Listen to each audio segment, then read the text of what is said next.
Before the world knew him as Eminem, before the Grammys, the controversies, and the sold-out arenas, there's just a kid named Marshall Mathers. Angry, broke, and fighting to be heard. Marshall Bruce Mathers III was born on October 17, 1972, in St. Joseph, Missouri. His childhood was anything but stable. His father abandoned the family when Marshall was still a baby, leaving his mother, Debbie, to raise him alone. What followed was a life of constant moving one rundown home after another, eventually settling in Detroit, Michigan. Detroit was tough. Marshall was skinny, awkward, and white in a city where hip-hop was deeply rooted in black culture. At school, he was bullied, relentlessly beaten, humiliated, and isolated. Music became his escape.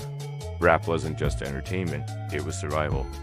At just 14 years old, Marshall started rapping under the name Eminem, which later became Eminem. He studied rap like it was homework memorizing lyrics, battling classmates, and spending nights writing rhymes instead of sleeping. But life kept knocking him down. He failed the 9th grade 3 times and eventually dropped out of school. By his early 20s, Eminem was broke, working minimum wage jobs and living in a trailer park.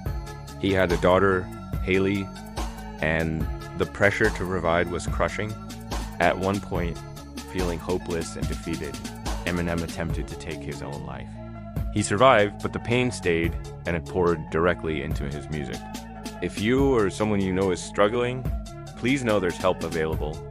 You can reach out to crisis hotlines or mental health professionals. Your life is important. Determined to prove himself, Eminem entered underground rap battles, especially at Detroit's famous hip-hop shop. Night after night, he was booed, insulted, and doubted.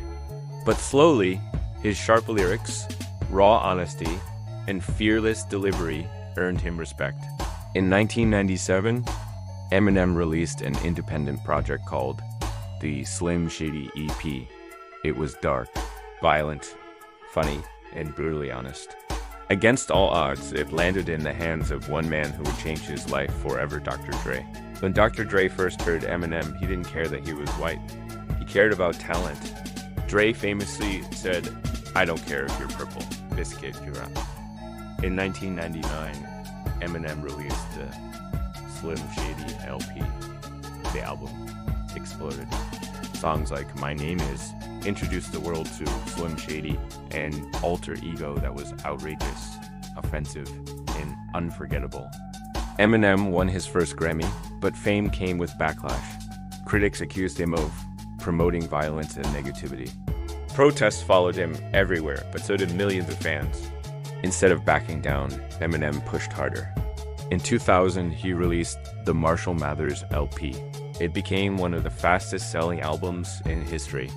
Tracks like Stan and The Real Slim Shady showed both his storytelling genius and his inner demon.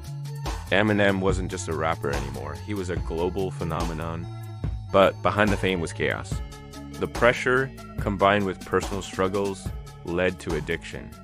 By 2007, Eminem was battling a severe dependency on prescription medication and almost died from an overdose. Doctors told him he was only hours away from death.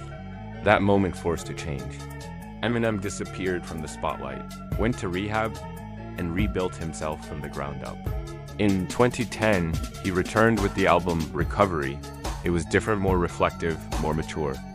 Songs like Not Afraid and Love the Way You Lie marked one of the greatest comebacks in music history. Since then, Eminem has continued to evolve, dropping albums, breaking records, and proving he's still one of the greatest lyricists ever.